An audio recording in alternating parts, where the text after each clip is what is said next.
Good morning दोस्तों, मैं Rajendra sir आपका यूट्यूब चैनल आरपीजीएस रिसर्च में स्वागत करता हूं। दोस्तों, हम पहले वीडियो में चर्चा कर चुके हैं परियोजना का। कुछ परियोजना बच चुका था जो इस वीडियो में पूरा किया जाएगा। आज का वीडियो बहुत ही इम्पॉर्टेंट होने वाला दोस्तों, क्योंकि आज परियोजना को भी कवर किया जाएगा और आपका घास के मैदान को भी कवर किया जाएगा।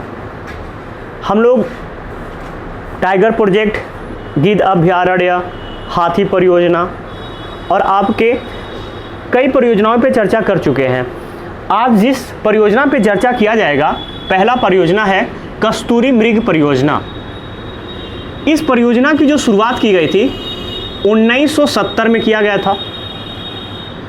हंगुल मृग परियोजना है और हंगुल मृग परियोजना की शुरुआत भी 1970 में ही किया गया था। उसके बाद है आपका गंगा डॉल्फिन संरक्षण, और गंगा डॉल्फिन संरक्षण आपका जो कार्यक्रम चलाया गया था 2009 में चलाया गया था। और मेरे भाई लाल पांडा जो परियोजना चलाया गया था 1996 में चलाया गया था। आइए इसको अब डिटेल में थोड़ा सा देखते हैं। कस्तूरी मृग परियोजना, पहला हम लोग का हेडिंग होगा कस्तूरी मृग परियोजना।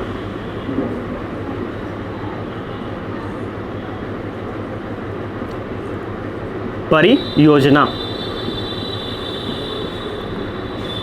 परियोजना कस्तूरी मृग, इसको हम अगर चाहते हैं तो नर मृग परियोजना भी कर सकते हैं।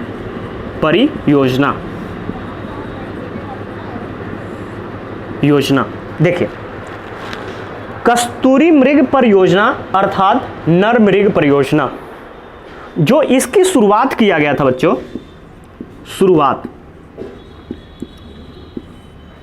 इसकी शुरुआत आपकी 1970 में किया गया था। 1970 के दशक में किया गया था, दशक में। फिर कहा जाता है कि आपका यह किस स्थान से किया गया था, स्थान, तो मेरे भाई यह आपके केदारनाथ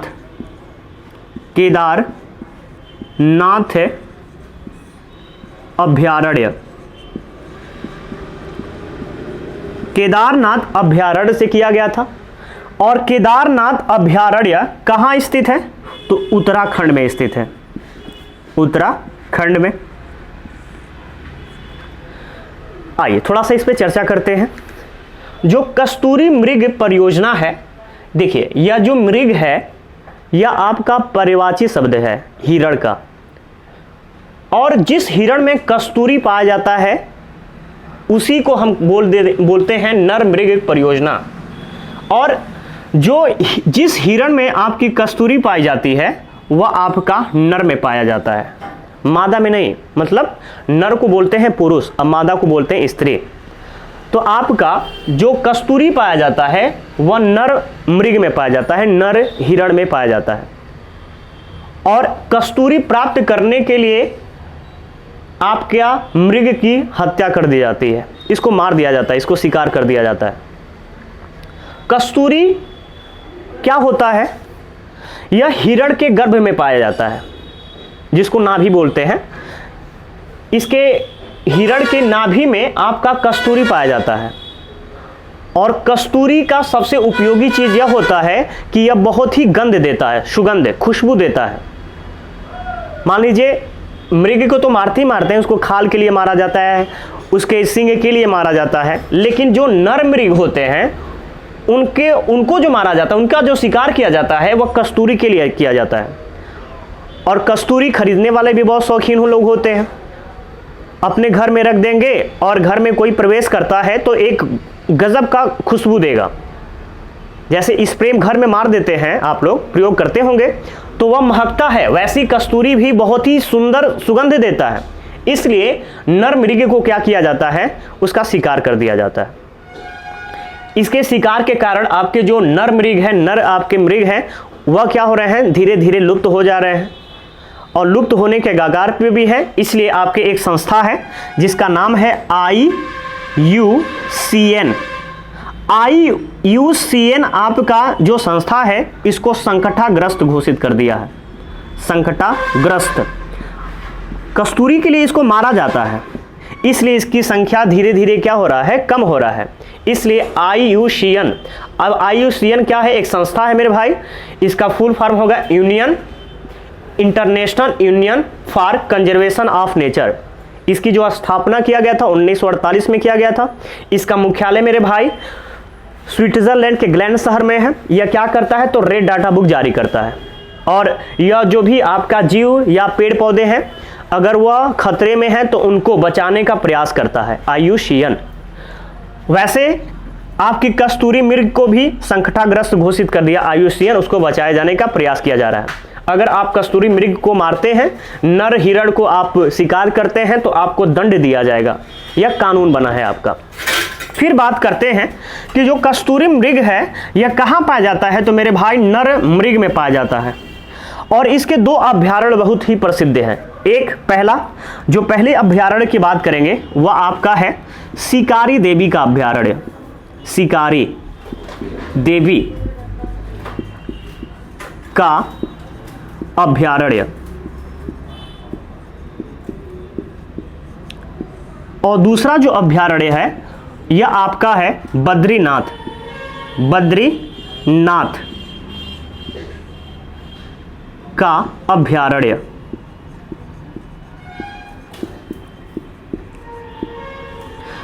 शिकारी जो देवी का अभयारण्य है मेरे भाई, यह आपका पड़ता है हिमाचल प्रदेश में, हिमाचल प्रदेश में।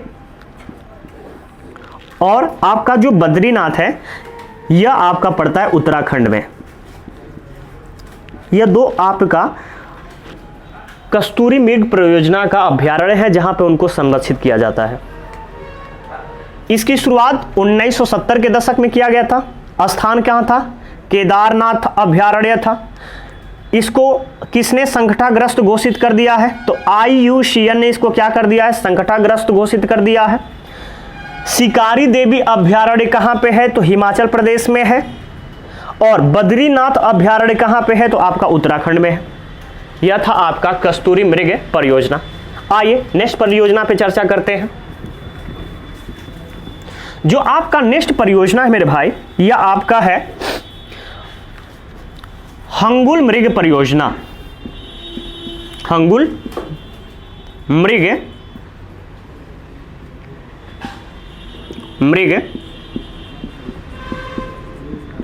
परियोजना।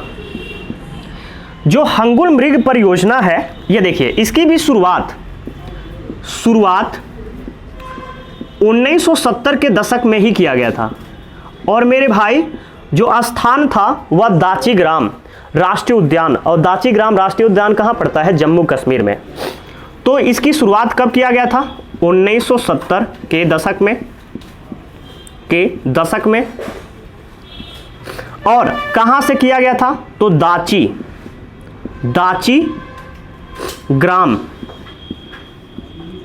राष्ट्रीय उद्यान।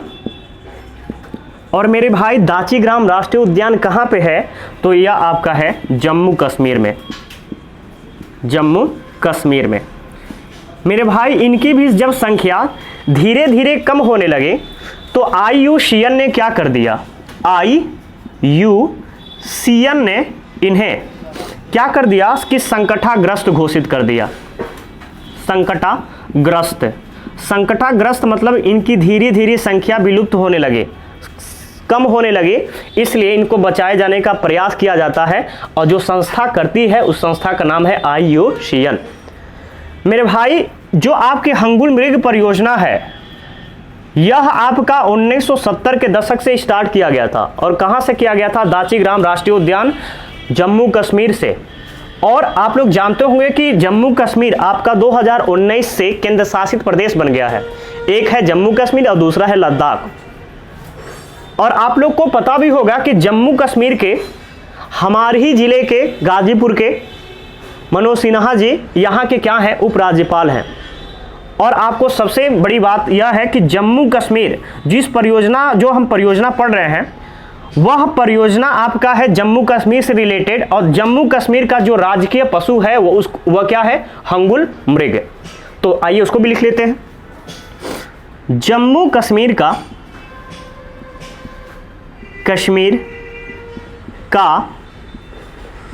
राजकीय पशु क्या है? हंगुल मृग है। हंगुल मृग, इसके बड़े बड़े सींग होते हैं। यह भी एक हिरण की प्रजाति ही में पाई जाती है। हिरण की एक प्रजाति है। जैसे कस्तूरी मृग है तो वह आपका नर था, हंगुल मृग है तो इसके आपके सींग बहुत बड़े बड़े होते हैं और इसकी भी सींग के लिए शिकार कर दिया जाता है। खाल के लिए इसका भी शिकार किया जाता है, लेकिन इसका भी संकट जब ग्रस्त हो गया तो 1970 में आपका यह कार्यक्रम चला गया था, हंगुल मृग परियोजना। अगर बात कर दिया जाए जम्मू कश्मीर का राजकीय पशु क्या है? हंगुल मृग है। तो आपका उत्तर प्रदेश का क्या हो जाएगा राजकीय पशु? तो उत्तर प्रदेश का मेरे भाई राजकीय पशु क्या है? बारहसिंघा। बारहसिंघा है। आइए अब दूसरे परियोजना पे बात करते हैं। दूसरे परियोजना पे जो आपका दूसरा परियोजना है वह है आपका गंगा डॉल्फिन परियोजना। और गंगा डॉल्फिन परियोजना, ये देखिए, जो गंगा डॉल्फिन की भी कई प्रजातियां होती है और उसी एक प्रजाति हमारे गंगा नदी में पाई जाती है। और गंगा नदी कहाँ से निकलती है? तो आपके उत्तराखंड के गुमो के निकट गंगोत्री से निकलती है और आपके 5 राज्यों में बहते हुए आपके जाके बंगाल की खाड़ी में गिर जाती है। तो जो गंगा में आपकी डॉल्फिन पाई जाती है उसको हम गंगा डॉल्फिन कहते हैं। और मेरे भाई जिस हम स्टेट में रहते हैं उसको कहते हैं उत्तर प्रदेश, और उत्तर प्रदेश से एक सटा हुआ और राज्य है जिसको हम बिहार कहते हैं। बिहार में और उत्तर प्रदेश दोनों में गंगा नदी बहती है और गंगा नदी में जो डॉल्फिन पाई जाती है उसको उत्तर प्रदेश और बिहार के भाषा में सूस कहते हैं। सूस नाम सुने होंगे, सूस। और जो आपकी गंगा नदी में डॉल्फिन पाई जाती है या सूस पाया जाता है वह आंख से क्या होता है? नेत्रहीन होता है। आप लोग को यह भी पता होगा कि भारत की राष्ट्रीय नदी क्या है? गंगा है। और भारत क्या राष्ट्रीय जलीय जीव क्या है? डॉल्फिन है। और डॉल्फिन को 5 अक्टूबर 2009 को राष्ट्रीयता प्रदान कर दिया गया। तो हमारा 2009 से जो गंगा डॉल्फिन है वह हमारी क्या हो गई? राष्ट्रीय जलीय जीव आपकी बन गई। और प्रत्येक 5 अक्टूबर को हम गंगा डॉल्फिन दिवस के रूप में मनाते हैं। मेरे भाई गंगा डॉल्फिन का एक ही मात्र अभयारण्य है पूरे भारत में नहीं, पूरे एशिया में एकमात्र अभयारण्य है जिसका नाम है विक्रमशिला गंगा डॉल्फिन अभयारण्य। और जो यह अभयारण्य है मेरे भाई यह भागलपुर में है। और भागलपुर कहाँ पड़ता है? तो बिहार में पड़ता है। यह एशिया का एकमात्र अभयारण्य है। 2019 में जो आपका सीटेट का पेपर हुआ था उसमें यह क्वेश्चन बना था कि गंगा डॉल्फिन अभयारण्य कहाँ पे है? विक्रमशिला आपकी जो गंगा डॉल्फिन अभयारण्य है कहाँ है? तो आपका कहाँ है? बिहार में है। बिहार में कहाँ पे? तो भागलपुर में है। आइए इसको लिखते हैं। इसकी जो शुरुआत किया गया था, शुरुआत 2009 में किया गया था।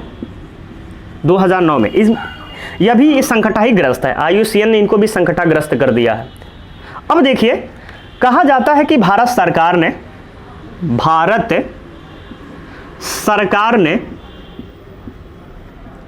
ने गंगा डॉल्फिन को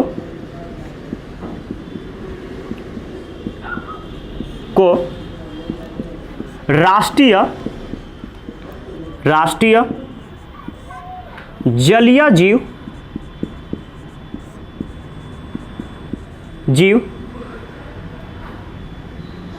घोषित कर दिया है। और कब किया है? तो मेरे भाई यह आपका 5 अक्टूबर 2009 5 अक्टूबर 2009 के मेरे भाई आपके जो भारत सरकार है, भारत का राष्ट्रीय जलीय जीव किसको घोषित कर दिया है? गंगा डॉल्फिन को घोषित कर दिया है। इसीलिए प्रत्येक 5 अक्टूबर को क्या मनाते हैं? गंगा डॉल्फिन दिवस कब मनाते हैं? तो आपका हो जाएगा 5 अक्टूबर को। और इसके लिए गंगा डॉल्फिन को संरक्षण करने के लिए एक अभ्यारण्य का भी स्थापना किया गया है। उस अभ्यारण्य का भी नाम लिख लीजिएगा, बहुत इंपॉर्टेंट है। तो उस अभ्यारण्य का नाम क्या है? विक्रमशिला गंगा डॉल्फिन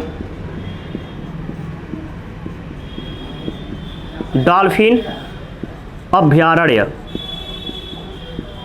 और यह कहां पे है? तो यह आपका है भागलपुर।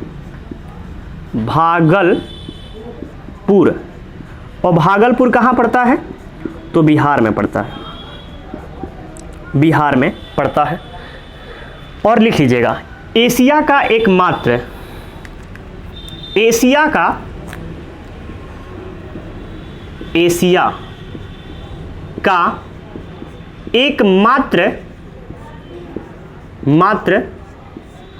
अभ्यारण्य है। एशिया का एकमात्र अभ्यारण्य है जो गंगा डॉल्फिन को क्या करता है कि संरक्षण प्रदान करता है। आइए अब दूसरा आपका जो लास्ट अभ्यारण्य है, परियोजना है, उसको हम पढ़ते हैं। उस परियोजना का नाम है लाल पांडा परियोजना। और मेरे भाई जब हम लोग प्रोटोकॉल में पढ़ा जाएगा तो WWF का जब पढ़ा जाएगा तो वहां पे देखा जाएगा कि WWF का प्रतीक चिन्ह भी क्या है? लाल पांडा या खुखार पांडा है। वहां पूछा हुआ क्वेश्चन है, वो देखा जाएगा। लाल पांडा पहले आइए परियोजना पे चर्चा करते हैं। लाल पांडा परियोजना। और लाल पांडा जो परियोजना है, इसकी शुरुआत कब किया गया था? तो इसकी भी शुरुआत आपका किया गया था 1996 में। और मेरे भाई लाल जो पांडा है यह कहां पाया जाता है? कहां पाया जाता है?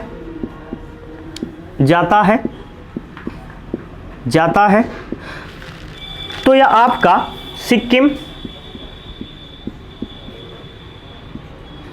सिक्किम में, अरुणाचल प्रदेश में पाया जाता है, और पश्चिम बंगाल जो आपका दार्जिलिंग वाला क्षेत्र है, सर्वाधिक आपका पश्चिम बंगाल में लाल पांडा पाया जाता है। और जो लाल पांडा है यह देखेंगे तो आपका कुछ बिल्ली का रूपरेखा दिखाई देगा, और कुछ भालू का, इसके बनावटी शरीर का जो बनावटी है कुछ भालू और कुछ बिल्ली का बनावटी है। इसलिए अरुणाचल प्रदेश में लाल पांडा को कैट बियर कहते हैं। क्या बोला जाता है? कैट बियर बोला जाता है। कैट मीन्स क्या होता है? बिल्ली, और बियर मीन्स क्या होता है? भालू। तो पूछ देगा कि लाल पांडा जो परियोजना है इसकी शुरुआत मेरे भाई कब किया गया था? 1996। लाल पांडा कहाँ पाया जाता है? तो सिक्किम में पाया जाता है, अरुणाचल प्रदेश में पाया जाता है, और पश्चिम बंगाल में। लाल पांडा को और किस नाम से जाना जाता है? तो लाल पांडा को कैट बियर के नाम से जाना जाता है। या अरुणाचल प्रदेश में लाल पांडा को किस नाम से जाना जाता है? तब भी क्या हो जाएगा हमारे आंसर आपका? Cat bear. चलिए यह परियोजना आपका समाप्त हो गया।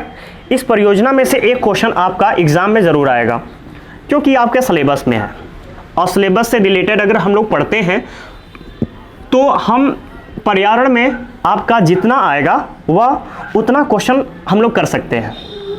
तो इसलिए इसको पढ़ना जरूरी है। परियोजना आपका सिलेबस में था। आज का वीडियो बहुत ही इंपॉर्टेंट होने वाला है, क्योंकि सब सिलेबस के रिकॉर्डिंग चल रहा है, और आपके सिलेबस में एक घास का मैदान भी है, और घास के मैदान को भी अभी देखा जाएगा।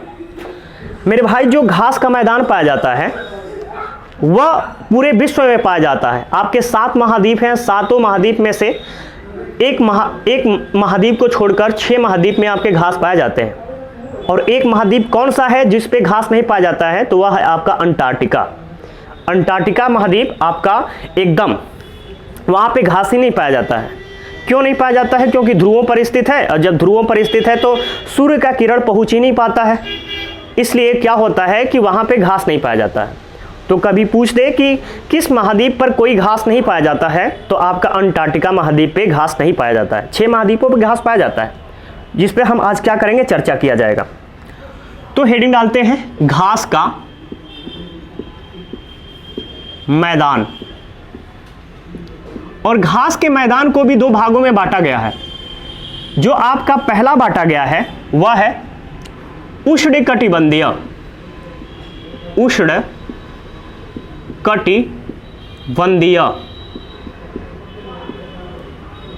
घास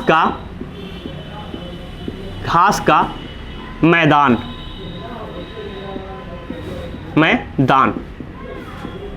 और मेरे भाई दूसरा जो है वह है शीतोष्ण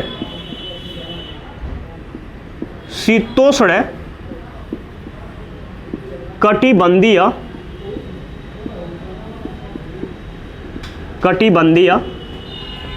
घास का मैदान। देखिए, अब उष्णकटिबंधीय और आपका शीतोष्णकटिबंधीय क्यों बांटे हैं, क्योंकि यहां से आप लोग का क्वेश्चन बनता है। बनता कैसे है, पूछ देगा कौन सी घास आपके उष्णकटिबंधीय में के अंतर्गत आते हैं और कौन से घास आपकी शीतोष्णकटिबंधीय के अंतर्गत आते हैं। तो यह 2 भाग में पढ़ना, बांट के पढ़ना जरूरी है। उष्णकटिबंधीय और शीतोष्णकटिबंधीय किसे कहते हैं, आइए थोड़ा सा चर्चा कर लेते हैं, उसके बाद इसको देखते हैं। जैसे जो हमारी पृथ्वी है वह अंडाकार है, और मेरे भाई जो पृथ्वी को 2 भागों में बांटने वाली रेखा है उसको हम बोलते हैं विषुवत रेखा। और आप यह भी जानते होंगे आप कि सूर्य का जो किरण लंबवत होता है वह विषुवत रेखा पे सीधे गिरता है। और जैसे जैसे आप ऊपर जाते हैं, जैसे जैसे आप नीचे आते हैं, इधर आपका नॉर्थ होता है, इधर आपका साउथ होता है। जैसे जैसे आप नीचे आते हैं, जैसे जैसे आप ऊपर जाते हैं, सूर्य का किरण क्या पड़ता है, तिरछा पड़ना स्टार्ट कर देता है। 23.5 उत्तरी जो आपका होता है उसको हम बोलते हैं कर्क रेखा, और 23.5 जो आपका दक्षिण में रहता है उसको हम बोलते हैं मकर रेखा। तो मकर रेखा के आपका जो क्षेत्र होता है, 0 से उत्तर में आपका 23.5 और 0 से दक्षिण में आपके 23.5, इधर जो सूर्य का किरण पड़ता है मेरे भाई बहुत ही सुंदर पड़ता है। आपका बारिश भी अच्छा होता है और सूर्य का किरण भी अच्छा है। इसलिए इन क्षेत्रों में जो आपके घास पाए जाते हैं वह उष्णकटिबंधीय घास पाए जाते हैं। लेकिन 23.5 से जब हम ऊपर जाते हैं सूर्य का किरण तिरछा पड़ना स्टार्ट हो जाता है। जैसे हमारा कुछ क्षेत्र 23.5 से ऊपर है, जैसे उत्तराखंड है, आपका हिमाचल प्रदेश है, जम्मू कश्मीर है, लद्दाख है।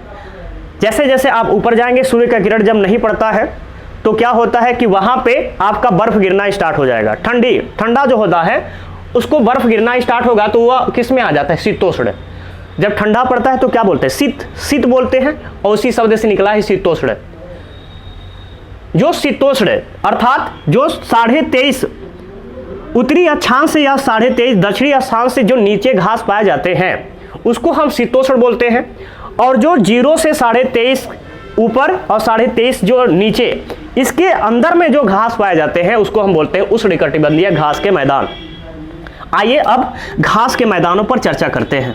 यह इंपॉर्टेंट होने वाला है मेरे भाई, इसको देखिएगा और यहाँ से 1 नंबर आपके एग्जाम में आएगा ही, या शायद पूछा ही जाएगा, क्योंकि हर एक आपका जब भी प्रैक्टिस करोगे यहाँ से एक क्वेश्चन आपको जरूर मिलेगा। आइए देखते हैं इसको। पहले आप देखिएगा उर्मिल। यह एक घास है, और यह उर्मिल घास कहाँ पाई जाती है, तो मेरे भाई जो उर्मिल घास है यह आपकी कर्नाटक में पाया जाता है। कर्नाटक। दूसरा देखते हैं सोला घास कहाँ पाया जाता है, तो सोला जो घास है वह आपका महाराष्ट्र में पाया जाता है। महाराष्ट्र में पाया जाता है और पश्चिमी घाट पे पाया जाता है। तीसरा देखते हैं बुंजी घास कहाँ पाई जाती है, तो बुंजी जो घास है आपकी राजस्थान में पाई जाती है। नहीं, राजस्थान नहीं है, इसको गुजरात कर लीजिएगा, गुजरात में पाई जाती है, सॉरी, गुजरात में। इसके बाद देखते हैं पटाना। और पटाना मेरे भाई कहाँ घास पाई जाती है, तो यह आपकी पाई जाती है श्रीलंका। श्रीलंका में पाई जाती है। इसके बाद जो घास उष्णकटिबंधीय में आएगा वह है आपका सवाना। सवाना, और सवाना जो घास है मेरे भाई यह आपका अफ्रीका में पाया जाता है। अफ्रीका। फिर देखते हैं आपका कैम्बोज है। कैम्बोज या इसी को बोलते हैं कैम्पास। और यह जो कैम्पास घास है मेरे भाई यह ब्राज़ील में पाई जाती है। ब्राज़ील में पाई जाती है। नेक्स्ट देखते हैं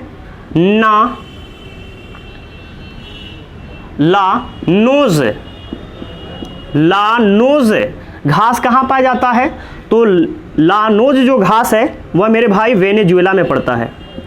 वेनेजुएला में पाया जाता है।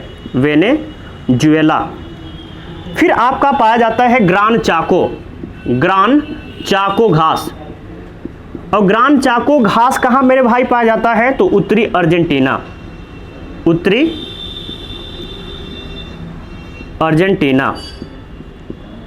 अर्जेंटीना। और एक लास्ट इसमें घास लिख लीजिएगा, ऊडा वेल्स। और ऊडा जो वेल्स घास है मेरे भाई यह कहाँ पाया जाता है? तो यह ऑस्ट्रेलिया में पाया जाता है। ऑस्ट्रेलिया। यह जो हम घास देख रहे हैं मेरे भाई यह सब किस घास के आपके किस घास में किस क्षेत्र के अंतर्गत आएंगे? उष्णकटिबंधीय घास का मैदान। सब जो गर्म स्थान है पृथ्वी पर, जो भी गर्म स्थान है कर्क रेखा और मकर रेखा के मध्य जो भी आपके स्थान है वह सब घास इसमें आते हैं। उष्णकटिबंधीय घास के मैदान। जो उर्मिल है यह दक्षिणी में पड़ता है, दक्षिणी भारत में है। उर्मिल कहाँ पाया जाता है? तो कर्नाटक में पाया जाता है। इसको लर्न करने का तरीका देख लीजिएगा क्या है। उर्मिल, मान लीजिए उर्मिल एक बच्ची का नाम है, लड़की का नाम है उर्मिल। अब क्या बोल रहा है? उर्मिल। चलो उर्मिल मिलो, मिल, देखो मिल आ रहा है और मिल, तो उर्मिल क्या कर रही है? नाटक कर रही है। उर्मिल घास कहाँ पाया जाता है? तो कर्नाटक में पाया जाता है। सोला आपका महाराष्ट्र में पाया जाता है।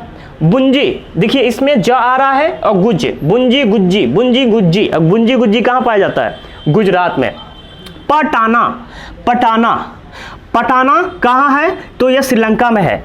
कोई पूछेगा श्रीलंका कहाँ है भाई? तो पताना कहाँ है? श्रीलंका। हमें क्या पता है? तो पटाना। और पटाना कहाँ है? श्रीलंका में। पटाना घास कहाँ पाया जाता है? श्रीलंका में। सावाना, देखिए इसको लर्न करने का तरीका क्या है? सावाना। और सवाना मतलब खाना। देखो सवाना, सब आना। तो सब आना मतलब कहाँ पे बोला जाता है? सब आना। भंडारा हो या कहीं के खाना है, कहीं पे खाना है और बिना निमंत्रण का जाना है तो सब आना। और सवाना फ्री का मिलेगा। अफ्रीका। कैम्बोज या कंपास यह कहाँ पाया जाता है? ब्राजील। लानोज नोज मीन्स क्या होता है? नोज नाक। और नाक जब क्या होता है? जब नाक में से, अब जानते हैं कि नाक वेनेजुएला, नाक में से क्या होता है? चुएला। देखो चुएला ये भोजपुरी शब्द है लेकिन थोड़ा सा लर्न करने का तरीका बता रहे बस। नोज, चुएला। नोज देखो पानी चू रहा है जो ऐसे।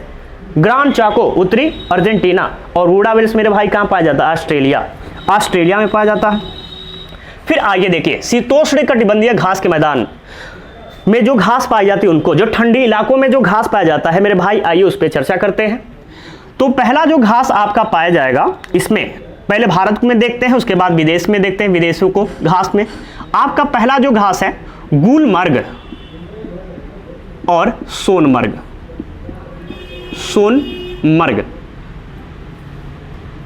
और जो गुलमर्ग और सोनमर्ग जो घास पाई जाती है यह आपकी जम्मू कश्मीर में पाई जाती है।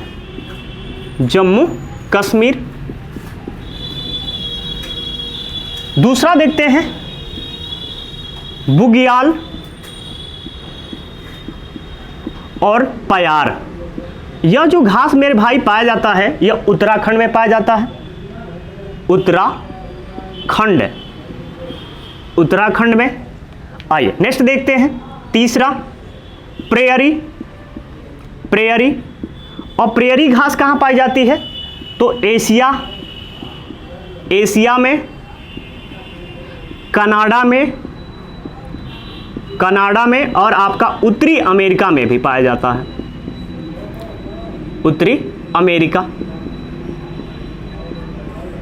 फिर देखिएगा चौथा स्टेपी। स्टेपी घास कहाँ पाया जाता है? तो मेरे भाई स्टेपी जो घास पाया जाता है एशिया में भी पाया जाता है, एशिया, और मेरे भाई यह जो घास पाया जाता है यूरोप में भी पाया जाता है, यूरोप। और देखिएगा एशिया और प्लस आप यूरोप को अगर सम्मिलित करते हैं तो यूरेशिया आता है, यूरेशिया। तो यूरेशिया भी अगर ऑप्शन में आपका आता है, स्टेपी घास कहाँ पाया जाता है, न एशिया आपका रहा ऑप्शन में न यूरोप रहा ऑप्शन में, तो वहाँ पे यूरेशिया जरूर देगा, क्योंकि एशिया प्लस यूरोप मिलकर क्या बनते हैं? यूरेशिया बनते हैं। आइए अभी चर्चा करते हैं, इनको भी लर्न करवाने का आपका तरीका बताएंगे। फिर पांचवा देखिएगा पंपास, पंपास घास। और पंपास घास मेरे भाई कहाँ पाया जाता है? तो यह आपका पाया जाता है अर्जेंटीना, अर्जेंटीना में पाया जाता है। इसके बाद जो छठवां घास है वह है डाउंस, डाउंस, डाउंस। और डाउंस घास कहाँ पाया जाता है मेरे भाई? तो यह ऑस्ट्रेलिया में पाया जाता है, ऑस्ट्रेलिया। नेक्स्ट देखिएगा बुलटास, देखिएगा बुलटास, बुलटास। और मेरे भाई बुलटास घास कहाँ पाया जाता है? तो हंगरी में पाया जाता है, हंगरी, हंगरी। और आठवां देखिए, आठवां जो है मेरे भाई वेल्स, वेल्स से है। और वेल्स घास कहाँ पाया जाता है? तो यह आपका पाया जाता है दक्षिणी अफ्रीका, अफ्रीका, अफ्रीका। और आपका जो नौवां घास है यह कैंटबरी, कैंटबरी, कैंटबरी घास कहाँ पाई जाती है? तो यह आपकी घास न्यूजीलैंड में पाई जाती है, न्यूजीलैंड। आइए अब इस पे थोड़ा सा लर्न करने का तरीका बताते हैं कि कैसे लर्न हो जाएगा। हम लोग भारत में हैं तो भारत में तो ये आप लोग घूमे ही होंगे, गुलमर्ग और सोनमर्ग, पृथ्वी का स्वर्ग किसी को बोला जाता है तो क्या बोला जाता है? जम्मू कश्मीर को बोला जाता है। वाकई में घूमने लायक जगह है यह। तो गुलमर्ग और सोनमर्ग, मर्ग, और यह कहाँ पाया जाता है? जम्मू कश्मीर में। बुगियाल और प्यार कहाँ पाया जाता है? उत्तराखंड में पाया जाता है। प्रेयरी, अब देखिए प्रेयरी को कैसे लर्न करना है। अमेरिका देखिए एशिया में पाया जाता है, कनाडा में पाया जाता है, उत्तरी अमेरिका, एशिया, कनाडा और उत्तरी अमेरिका। प्रेयरी अगर घास की बात करते हैं तो हम अमेरिका के सामने या कोई भी देश अमेरिका के सामने क्या करता है कि हमको हथियार दीजिए, या जो भी आपका धन का हो, चाहे आप हथियार खरीद सकते हैं, तो वित्तीय सहायता या हथियार किससे प्राप्त करना चाहते हैं आप? उत्तरी अमेरिका, अमेरिका से प्राप्त करते हैं। तो उसके साथ क्या करेंगे आप? प्रेयर करेंगे। स्टेपी देखिए, स्टेपी, स्टेपी टेप आ रहा, स्टेपी टेप, टेप से हम क्या करते हैं? दो लोगों को जोड़ते हैं, दो लोगों को या दो वस्तुओं को हम क्या करते हैं? जोड़ते हैं, टेप करते हैं। टेप का मतलब क्या है? दो लोगों को जोड़ना या दो वस्तुओं को जोड़ना, स्टेपी।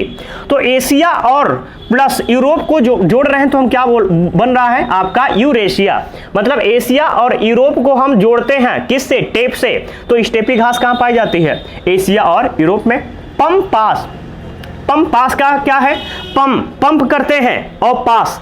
मान लीजिए एक साइकिल है, उसमें हम पंप करते हैं पास, और क्या है? जल्दी जल्दी हम पंप करेंगे क्योंकि हमको कहीं जाना है, अर्जेंट है, अर्जेंट। टीना को क्या है? अर्जेंट है, उनको अर्जेंट है, हमको जल्दी जल्दी क्या करना है? पंप में हवा भरना है। तो पंप पास कहाँ पाया जाएगा? ऑस्ट्रेलिया। डाउंस है मेरे भाई, डाउंस। तो डाउंस का मतलब क्या है? ऑस्ट्रेलिया। मतलब हमको डाउंस, ऑस्ट्रेलिया। आशीर्वाद देखिए, ऑस्ट्रेलिया, आशीर्वाद प्राप्त करने के लिए क्या करना पड़ेगा? हमको डाउंस, नीचे झुकना पड़ेगा। बुलटास, बुलटास घास कहाँ पाई जाती है? हंगरी में पाया जाता है। वेड्स कहाँ पाया जाता है? दक्षिण अफ्रीका। और कैंटबरी मेरे भाई घास कहाँ पाया जाता है? तो न्यूजीलैंड में पाया जाता है। देखिए इसे दो भागों में बांटकर हम क्यों पढ़े हैं? क्योंकि इससे सर्वाधिक क्वेश्चन ऐसे बनता है, निम्नलिखित में से कौन सा घास शीतोष्ण घास के अंतर्गत नहीं आता है? 3 इसमें से दे देगा और 1 इसमें से डाल देगा। या क्वेश्चन ऐसे बन सकता है, उष्णकटिबंधीय घास का मैदान नहीं है, 3 इसमें से दे देगा, 1 इसमें से दे देगा। या आपको सम्मिलित करने के लिए आएगा कि सम्मिलित कर दीजिए कि कौन सा घास कहां कहां पे पाए जाते हैं। तो इससे ऐसे ही क्वेश्चन बनता है मेरे भाई। तो आज के लिए इतना ही रहने देते हैं। आज का वीडियो कैसा लगा मेरे भाई? अच्छा लगा होगा तो ज़्यादा से ज़्यादा शेयर करिए, लाइक करिए, सब्सक्राइब करिए, कमेंट ज़रूर करिए। Thank you.